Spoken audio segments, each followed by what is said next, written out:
This is Thunderhead Pictures Podcast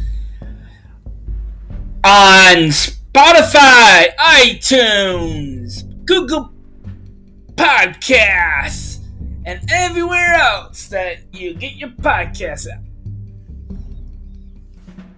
Thank you for listening.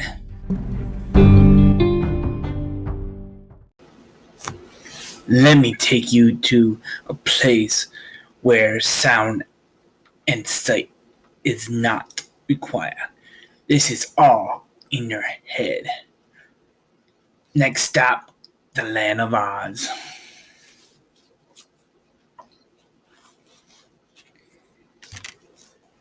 Chapter 9. The Queen of the Field Mice. We cannot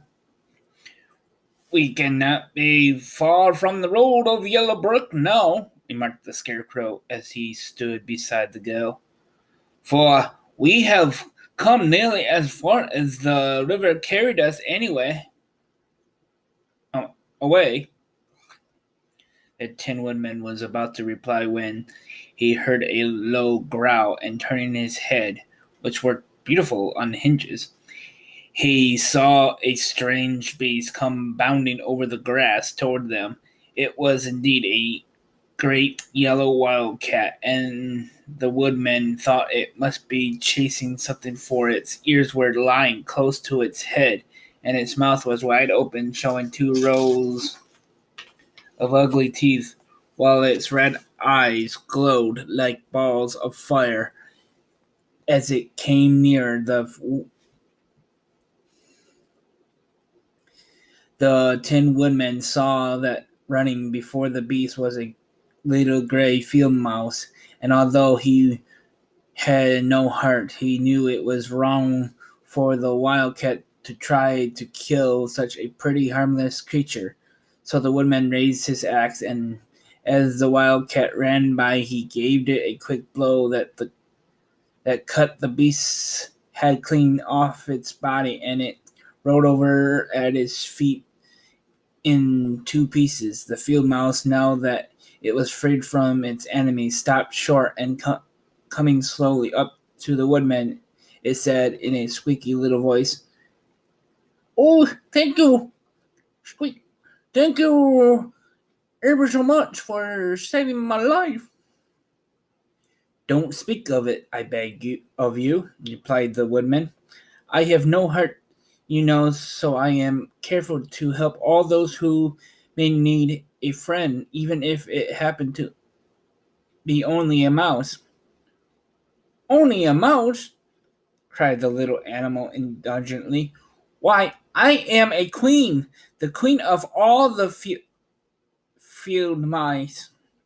"Oh, indeed," said the woodman, bowing. "Therefore, you have done a great deed, as well as a brave one, in saving my life," added the queen.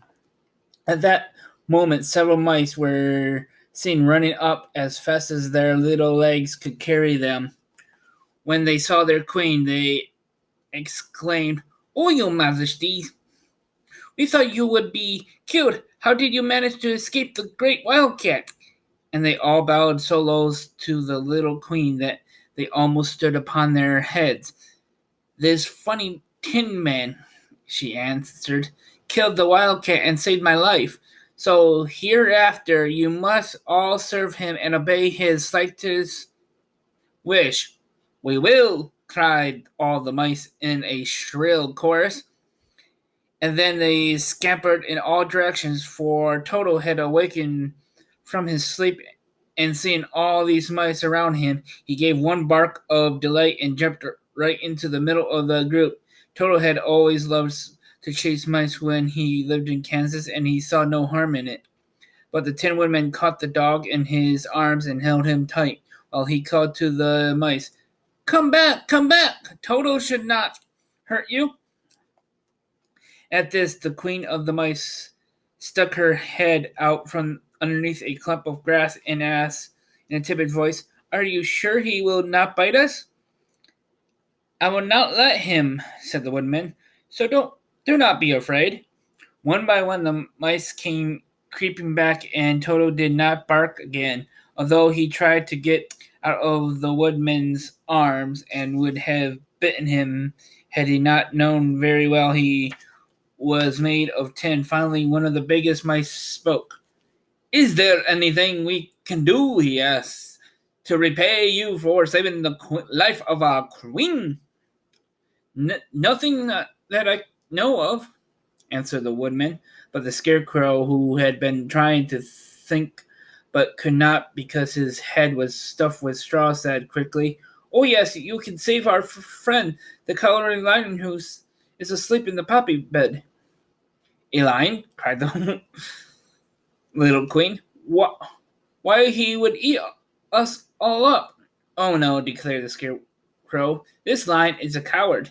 "Really?" asked the mouse. "He says so himself," answered the scarecrow, "and he would never hurt anyone who is our friend. If you will help us to save him, I promise that he should treat you all with kindness." "Very well," said the queen. "We will trust you, but what shall we do?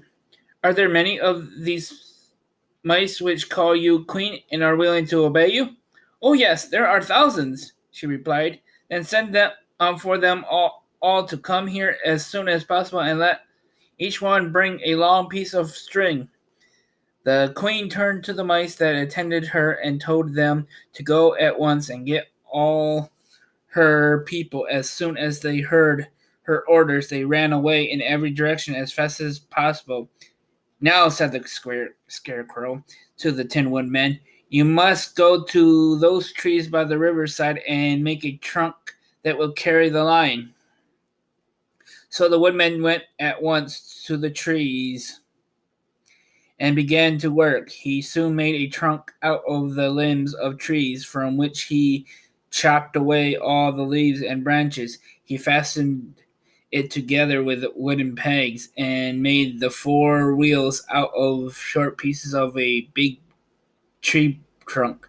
So fast and so well did he work that by the time the mice began to arrive, the truck was already all ready for them to use.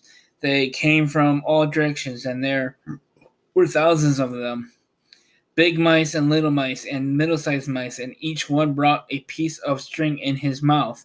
It was about this time that Dorothy woke from her long sleep and opened her eyes. She was greatly astonished to find herself lying upon the grass with thousands of mice standing around and looking at her timidly. But the scarecrow told her about everything, and turning to find a little mouse, he said, "Permit me to introduce to you Her Majesty the Queen." Dorothy nodded gravely, and the Queen made a curtsy, after which she became quite friendly with the little girl. The scarecrow and the woodman now began to fasten the mice to the truck using the strings they had brought. One end of the string was tied around the neck of each mouse, and the other end to the truck. Of course, the truck was 1,000 times bigger than any of the mice who were to draw it. But when all the mice had been harnessed, they were able to pull it quite easily. Even the scarecrow and the Tin Woodman could sit on it and were drawn swiftly by their queer little horses to the place where the lion lay asleep.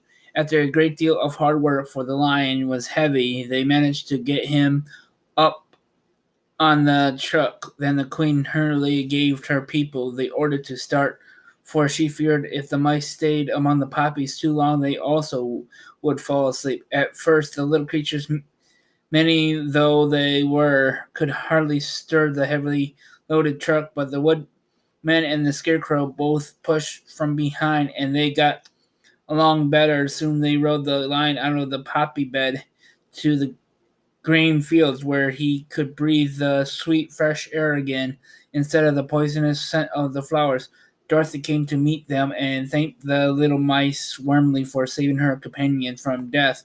She had grown so fond of the big lion she was glad he had been rescued. Then the mice were unharnessed from the truck and scampered away through the grass to their homes. The queen of the mice was the last to leave. If you ever need us If you never need us again, she said, come out into the field and call, and we shall hear you and come to your assistance. Goodbye. Goodbye.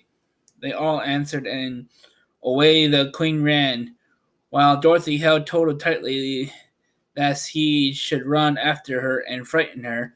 After they sat down beside the lion until he should awaken, and the scarecrow brought Dorothy some fruit from the tree nearby, which she ate for her dinner.